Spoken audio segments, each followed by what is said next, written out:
Welcome to another edition of Carnivore Bites. I'm your host, Jeff Sherman, along with Dr. Eric Lopkin. As we've had over the last month, a full agenda for today's podcast, and we welcome all our listeners. Obviously, the biggest story coming up very quickly is 9/11, 20 years later. Where are we? Are we safer? Are we less safe? Prestige in the world, economically, and even Michael Moore, the noteworthy documentarian, who's a noteworthy liberal, super liberal, came out today and said, looks like bin Laden won. Your thoughts, Dr. Lopkin? Oh, there's no question that bin Laden won. I mean, Biden keeps framing this as we are leaving Afghanistan. This was not leaving Afghanistan. This was surrender. And unfortunately, thanks to a whole bunch of different policies, pulling out of Afghanistan, basically an open border up until last week, defunding the police, we are definitely not as safe as we were on September 10th, 2001. No question about it. We're also, security does depend in part by a country being united. We're more divided than ever. We're more fragmented. And also, I think I know I do, a lot less faith in our government over the last 20 years. You look at the knuckleheads that Biden has in his cabinet, everywhere from Secretary of State to Miley Cyrus, the chief of staff there. Not impressive. I have no faith in them. They couldn't prevent someone from going swimming after hours at a resort. What do you think? No, these are not the best and brightest. And, the contrast for me especially, it stands out so much because, I'm a New Yorker. I was born in New York. I was in New York on 9/11. In fact, I was a political consultant. 9/11 was actually the New York City primaries. And I was working with candidates. And, I remember every aspect of that day. But even more, I remember September 12th. Being in New York City on September 12th, you never felt such unity, such compassion, and yes, such anger, but everybody's anger was, focused in the same direction. It was amazing how people came together. And to think 20 years later, we are so fragmented and so pulled apart that we actually essentially forgot what happened on 9/11 and surrendered.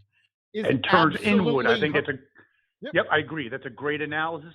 We've actually taken the appropriate anger at others and we've turned it inside into ourselves. We're divided. We're very divided. Yes. So that's something very sad, very interesting. Another situation I'd like to about 9/11, I'd like to ask you your thoughts on. I think our listeners would be appreciative of that. Biden is increasingly coming under verbal attacks. He was in at a rally or whatever. I don't know if you'd really call it a rally at an event in New Jersey, and people were basically yelling at him. And of course, he had no response. And then another very interesting thing is that there was leaks that his staff actually mutes his microphone because they don't want him ever going off script. So my real question, how it relates to 9/11, is how embarrassing. I mean, George W. Bush, okay, whatever, but at least he was coherent. I mean, after what Biden did, it's hard to instill any patriotism at any kind of event that he's going to be at. I mean, coherent or incoherent. What do you think? It's true. I'm very torn on this because as an American and as somebody who is absolutely infuriated by his actions in relation to Afghanistan, I don't think he has any business being at a 9/11 ceremony, especially after surrendering. On the other hand, I want him to be, I especially want him to be at ground zero because I know the media will cover it live and the crowds will shout him down You and are the media correct. will have no choice but to show it. Fantastic. I'm 100% on board. Yes, what he did in Afghanistan was despicable. And then he comes out and does the victory lap. And I actually have more than a few of liberal friends, and even they were saying, "What the heck was he yelling at?" Like, I know it's a sign of dementia, but he's yelling and kind of almost like it was completely out of touch, incoherent, He's calling it a completely out of marvelous touch. undertaking. Yeah, he's completely out of touch. And unfortunately, it looks like his whole administration is out of touch because there are groups of retired veterans who are in Afghanistan getting people out where our own military won't. And the State Department is trying to claim credit for getting these people out. And these groups are saying not only is the State Department not helping us, they're hindering us. You're absolutely correct. I heard the exact same thing.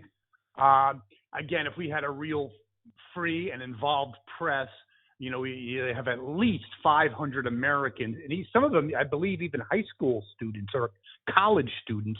If Trump left those people behind, are you kidding me? Oh, the media would be banging the drum every minute of every day. But because Biden is their boy, they're trying to push it like, oh, well, that was 2 weeks ago. We have to move on. It's like, no, you know what?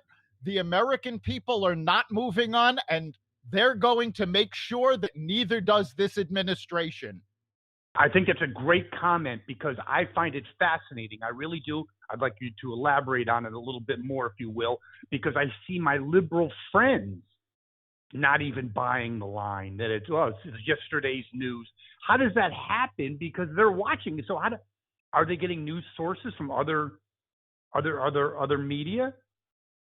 Or how's it happening? Or are they just realizing it's bullshit? People are just realizing that this whole situation is bullshit. Pelosi is trying to push the narrative going, oh, we have to move on to infrastructure. We have to move on. The Democrats are doing their best to put it behind them because they need a win.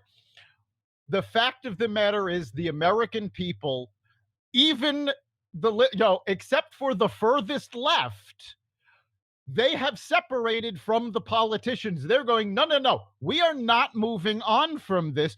There are still American citizens. And the administration is saying, oh, there's maybe 100 people. Meanwhile, those veterans groups that are on the ground are saying there are thousands of people left there. Well, I think this story this situation has a lot of legs, and I think it further devalues outlets like CNN, who, by the way, we've talked about it before. We don't want to beat a dead horse, but it's still very noteworthy and newsworthy. The whole summer, they only went over 1 million viewers like twice. Even the esteemed Anderson Cooper, which just he looks so erudite all the time, but he's basically just a political stooge. But he was the only one that crossed it. I mean, horrible ratings. Well, 600,000. What are you, crazy? I will actually predict that both CNN and MSNBC's ratings will drop further if they try to leave the Afghanistan story behind. And MSNBC is already trying. People know this story is ongoing. And if CNN and MSNBC refuse to cover it, they will change the channel and go somewhere that is. I would agree. Just real quick, not to belabor a point. MSNBC, because you have real, basically drinking the Kool-Aid kind. I mean, that's not even it started out, I actually used to watch it 20 years ago. It's unwatchable. It's not even, you can't even consider it a news outlet. I mean, like I said, Rachel Maddow was sued, and they said, well, anyone who watches that basically knows it's fabricated. So that speaks for itself. On a more serious note, we have a new MU variant. And Yeah, the MU variant was originally discovered in Colombia. It has now been found in 49 states. nice. And on that same note, I believe infections, and comment on this. CNN last summer, you couldn't watch it without the death clock, 200, 300,000, okay? There's no death clock, yet infections are up like 400%. Yes, infections are up. And this is something that people need to understand. The vaccine does not prevent infections, it keeps it from being serious. So, aside from the vaccines, we also have remdesivir, which has been doing a fantastic job as a treatment. So, yes, ICU beds are being used. People are being infected, but people are not dying from it anymore. Okay, but the real one of the takeaways is everyone talked about Trump, his awful handling of the pandemic.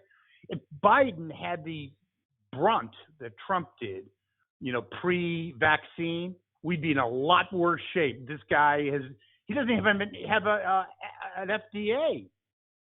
No, he has no FDA commissioner.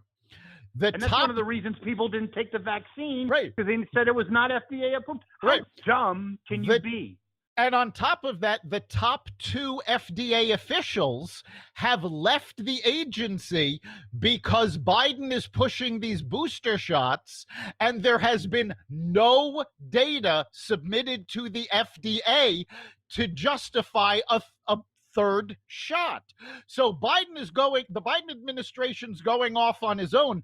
The FDA, their leadership has left because Biden, we're going to follow the science, has refused to follow the science. Is he really capable of following the science? That's a whole different show. Oh, I'm sure he's not, but somebody in his administration should be. Yeah, one of the heavy hitters, I'm sure.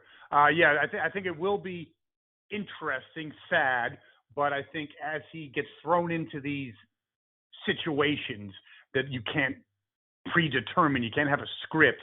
Like he's going to have to address the nation on his strategy for COVID. It's probably going to be much watched TV. You must tune that one in because anytime he's off script, it doesn't go well, which is scary unto itself. But I do agree with Fauci on this one. I don't think it's really appropriate. I know it is America.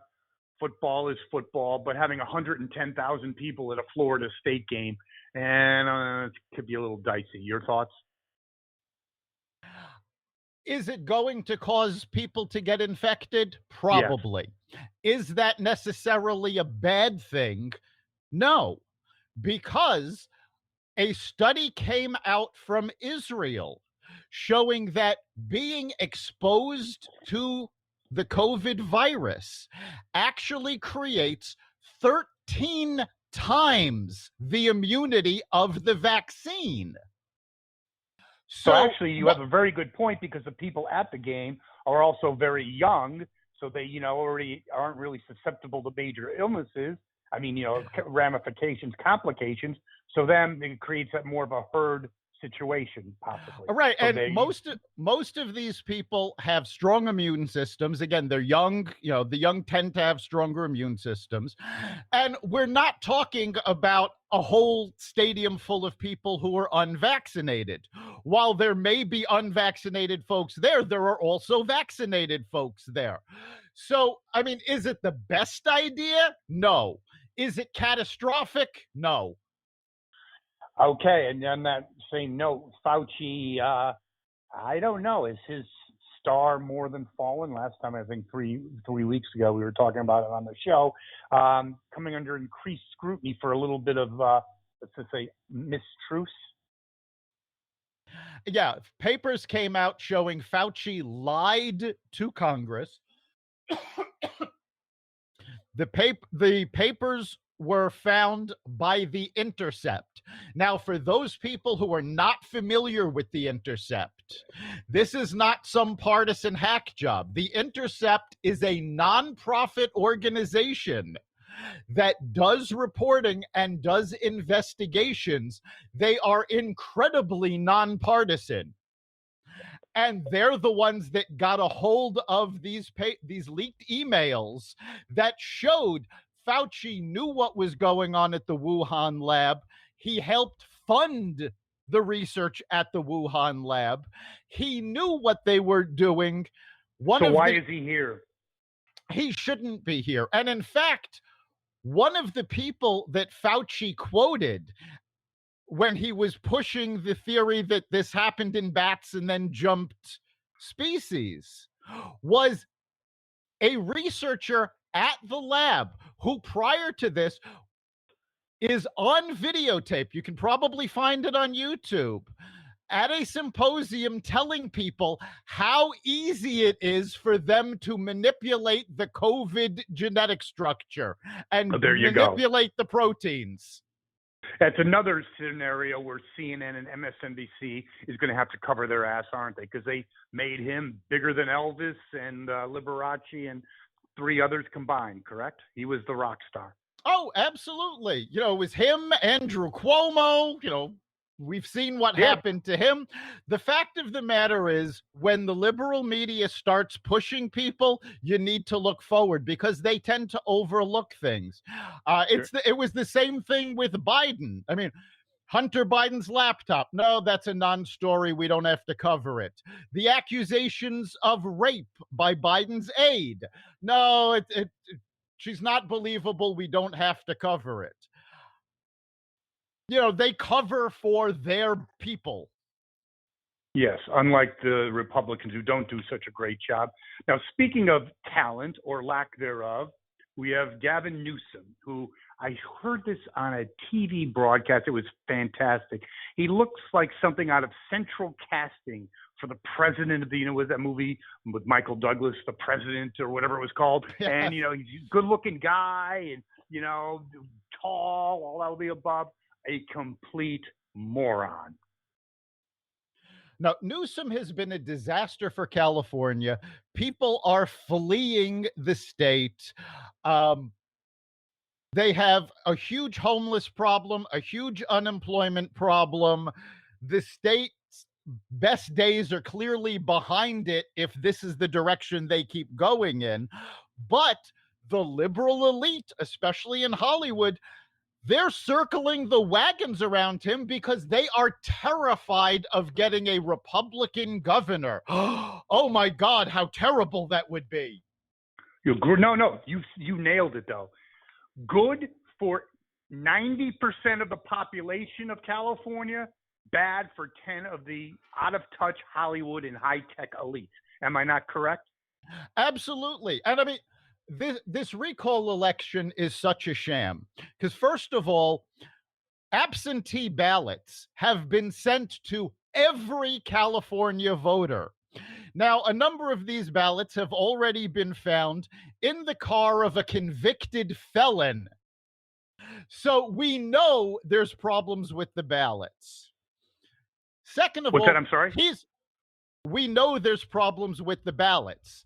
These absentee ballots were found in the car of a convicted felon. Yeah, unfortunately, Newsom was looking like he was in trouble, even though he's totally incompetent and unpolished. Because anytime he's under the microscope, he freaks out. Because he's never really done anything in his life in terms of working for a real company or whatever. He's just a silver spoon loser, really, essentially.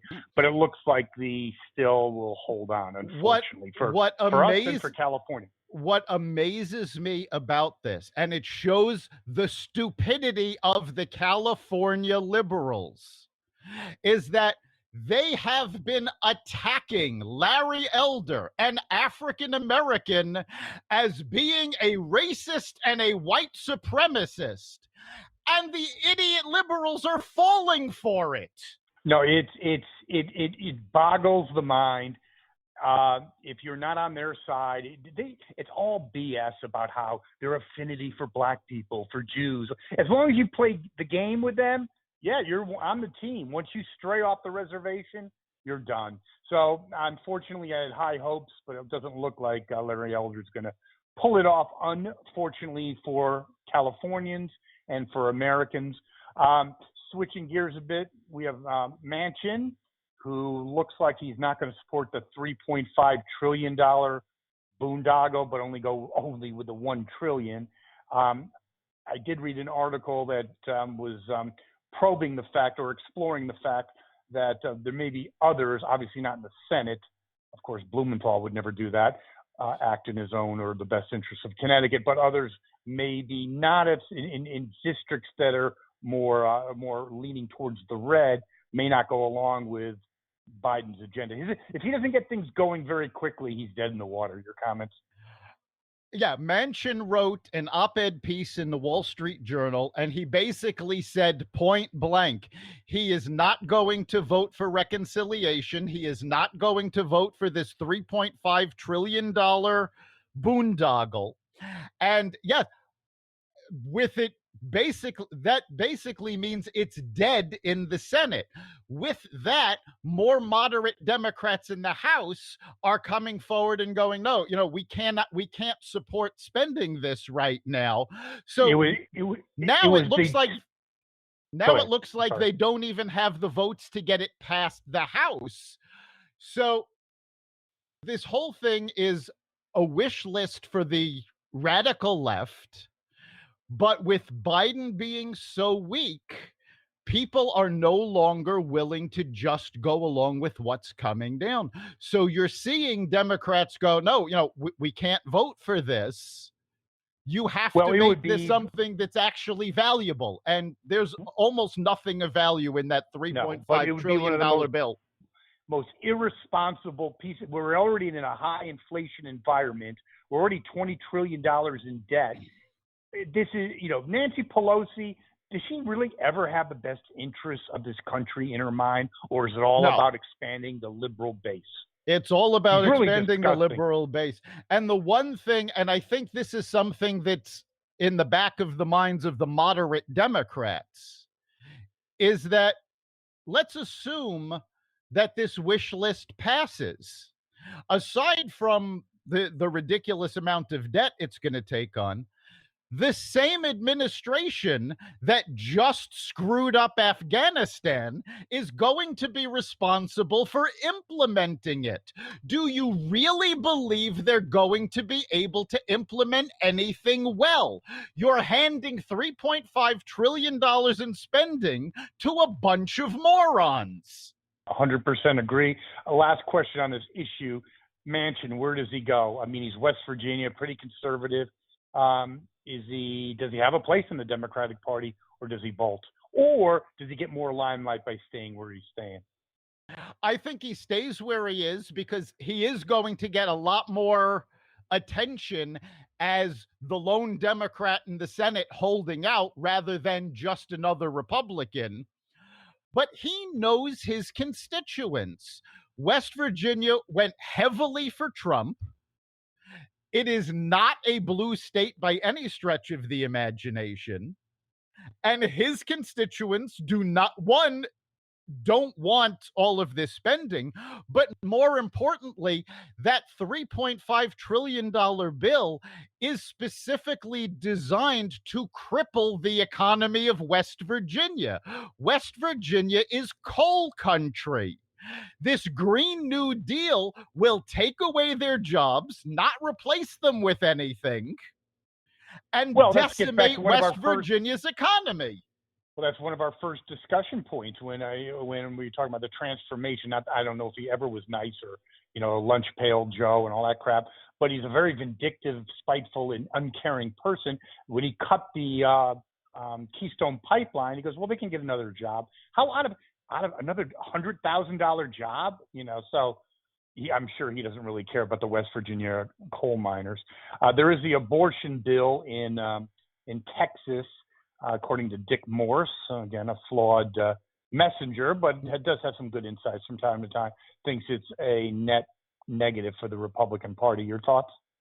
Oh, this was the dumbest thing the Texas legislature could have done. First of all, I honestly don't believe there's any way this law survives a court challenge, especially with the part where they're essentially deputizing the citizens to rat out people. There's no Yeah. way the law survives the court. But what it did was energize the liberal left. And, oh, they're coming for our abortion rights. We have to fight them. You know, this was an absolute failure by Texas. It's a terrible bill. And, the heartbeat um metric that they're using, and they say 6 weeks. Guess what? The vast majority of women don't find out they're pregnant until past 6 weeks. So there's no It way. was an There's no unforced era. As you said, Dr. Lopkin plays right into the hands, right at a time where Republicans, conservatives have all the momentum, and rightfully so. Republicans, and here we go in Texas, shoot themselves in the foot. Before we get to a lighter note, in Biden's plummeting poll numbers, which is around 35% with independents, excuse me, not very good. Also, it seems like, again, talk about a self-inflicting wound. Because of him, if he wasn't around, the economy would be booming. But there's signs now that there may be weakening. I think that would further affect his poll numbers, but nothing really worth discussing there. But I'd like to leave on a more lighter note, although there's a serious underpinning to it. I was bored, and I was watching TV over the weekend. There was really nothing on. I was watching some baseball games. But I happened to flick on CFL, Canadian Football League, on ESPN. And number one, from a marketing standpoint, I think ESPN should do more with it, because I don't think it costs a lot for that programming. And I think it's a very enjoyable game. To some ways harkens back to like the NFL of the 1960s. These people are playing for, in the 1960s, by the way, for those that weren't around, some NFL players had part-time jobs in the off season, and they played their hearts out. It wasn't all this, social justice, yada, yada, yada. But, they really play hard, and it was a very enjoyable game. I said, I think ESPN should do more with it. But I also thought there was a serious side to it, because it was in Western Canada, and you look at the fans. I mean, I can't read their minds. It seems like they're kind of blue collar, conservative. I think that's a more conservative part of the state, yet they're led in Ottawa by another bonehead, correct? Yeah, the split in Canada has become very interesting. First of all, you have to remember that Canada, up until at least a few weeks ago, was the last time I spoke to somebody from Canada. They were still in severe lockdown like we were at the beginning of the pandemic. So they have not loosened too many of their regulations. They are requiring a vaccine passport. And businesses in Vancouver have banded together and said, we are not going to check vaccine passports. We are not participating in this mandate. So there is, just as there's a split in America, there's a split in Canada. And in regards to the CFL, yeah, for those of you who have not watched international sports, you really should. The Canadian Football League is very entertaining. The rules are a little different. ESPN also has Korean and Japanese baseball, which is absolutely entertaining. The only problem is it's on at like 4 a.m. because of time differences. But foreign players playing what are essentially our sports, they've got it right. They're not getting these $1 million salaries. They're not worried about woke bullshit. They're there for the game. And it shows. It's not anything reading between the lines. You get these people, they're adamant and enthusiastic about playing. The fans love it. It's not all corporatized as well. NFL is such a suit game. You got to wear socks that are 3 inches high, blah, blah, blah. These guys are having fun. And you know something? Be careful for the unintended consequences of an NBA. Someone told me that years ago. The NFL, it's glory is based in previous times where it had authentic players, Dick Butkus, all these other people, right? The game was fun and exciting. The NFL is successful in spite of themselves. Last thought. No, that's absolutely true. And at this point, that goes for all of the professional leagues. It is absolutely amazing how their marketing, one, is very focused, and two, focused not on their customers. It's amazing. Well, Dr. Lopkin, another good addition, great addition of Carnivore Bites. We're gaining momentum, and we're heard almost everywhere, aren't we? Yes, we are. You can catch us every week at xvadio.com/podcasts, the Carnivore Radio website, Apple Podcasts, Google Podcasts, Spotify, iHeartRadio, Stitcher, Audible, Amazon Music, and wherever you find podcasts. Great. Thank you, Dr. Lopkin, and thank our listeners. We'll see you next week.